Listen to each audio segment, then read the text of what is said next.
Kemudian beberapa bulan kemudian ternyata Kapten John menggambarkan untuk itu dengan sangat indahnya di Lewi Panjang. Gitu ya, Lewi Panjangnya jadi ceria. Bayangkan terminal kusem gitu ya, yang saya sendiri juga kadang takut kalau masuk ke terminal tiba-tiba jadi ceria, jadi berubah mood gitu ya. Nah, kalau misalkan ya seperti itu, Kapten kan tadi juga pernah bilang ya bahwa itu melihat dulu survei dulu dan lain sebagainya gitu ya. Kasih tips dong buat kita yang pemoral, kasih ide gitu ya buat kita pemoral yang ece-ece lah ya, gitu ya. Nggak ada yang ece-ece, semua keren. Nah, apa sih yang perlu kita torehkan di dinding itu sehingga membuat suasana menjadi berubah total seperti itu gitu ya? Ya sebenarnya ya kita pahami situasinya dulu gitu ya. Terus kita juga tidak bisa terlalu egois, karena kan misalkan gini, sebenarnya gue paling seneng menggambar cewek seksi misalkan gitu ya kan, tapi kan senenganku aja. Kalau misalkan itu gambar cewek seksi aku gambarin di terminal Lewi Panjang, ya mungkin aku jadi seneng tersalurkan gambar itu. Tapi kan orang juga tidak terlalu senang semua. Jadi maksudku gini, kita pahami situasi ini, keadaannya kayak gimana sih. Nah kemudian di situ kita bikin catatan lah. Nah, kalau orang belok sini nanti dia akan lihat apa, misalkan kalau dia orangnya lurus ke sana dia akan lihat apa. Jadi bayangkan Anda itu sebagai orang lain gitu. Jadi kalau saya sebagai penumpang wira-wiri di situ seperti apa, kemudian dalam keadaan mengejar base itu seperti apa, dan kemudian memang aku lihat waktu itu ruangannya gelap ya. Ya namanya terminal ya, kita udah tahu sendirilah terminal gitu. Beda dengan terminal-terminal di negara lain yang malah kalau masuk terminal tuh stylish gitu ya, gaya gitu ya, bersih dan lain-lain. Kita masih berjuang di situ memang, meskipun aku sudah lihatlah beberapa terminal di kota-kota di Indonesia ini yang memang sudah keren, dan memang itu harus dijaga kekerannya, dan mudah-mudahan harus nular ya. Aku yakin ini terminal Lewi Panjang ini terminal yang paling cakep sebenarnya.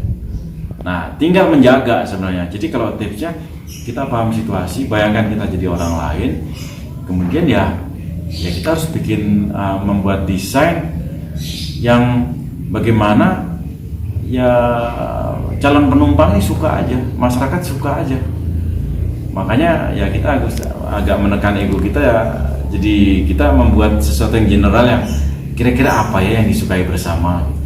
Itu aja. Dan waktu itu juga aku buat kerja baktinya untuk menuju lorongnya yang tadinya kusem. Sejujurnya waktu itu aku makan di sebuah tempat di restoran Lewi Panjang itu menghadap WC dan dindingnya kotor banget, tulisannya WC gede.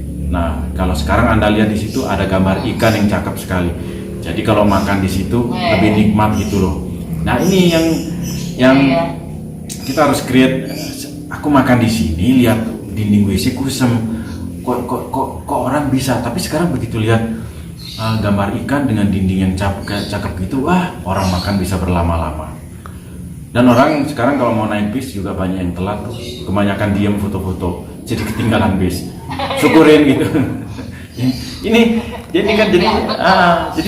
Tapi kan orang ketinggalan bis juga nggak terlalu marah, kan dia terbayarkan dengan melihat itu. Kemudian aku usul ke Pak Kadisub, Pak kita pasang lampu, jadi supaya impresi pagi siang sore itu beda gitu. Nah kayak gitu, kemudian disediakan kursi dengan desain khusus yang bisa buat foto tapi tidak bisa ditidurin gitu misalkan gitu. Jadi ya namanya juga terminal ya, orang suka tidur si anaknya gitu. Tapi kalau aku bikin desain kursi yang wah cakep nih buat foto-foto, tapi kalau dipakai tidur pasti punggungnya sakit gitu. Ya tipsnya itu kita pahami situasi kan, kita bisa bikin catatan-catatan lah bahwa apa sih yang bikin orang seneng, dan ini situasi terminal kan gitu. Ya. Nah satu sih yang penasaran tadi adalah ketika saya sering banyak ketemu dengan perupa atau seniman ya. Artinya saya tuh adalah jurusan fisika yang sering maba ke seberang lapangan bola. Oh iya. Di TB dulu. Ke arah timur ya, ke pojokan gitu. Gitu ya. Jadi banyak sebetulnya teman-teman saya juga dari seni rupa. Nah, kenapa saya jurusan fisika tapi tiba-tiba seringkali mampir ke pojokan tempatnya subcenter. Nah, banyak orang sebetulnya yang seniman-seniman itu sebetulnya, maaf ya, seniman egois, artinya saya maunya berkarya ini aja, pokoknya inilah saya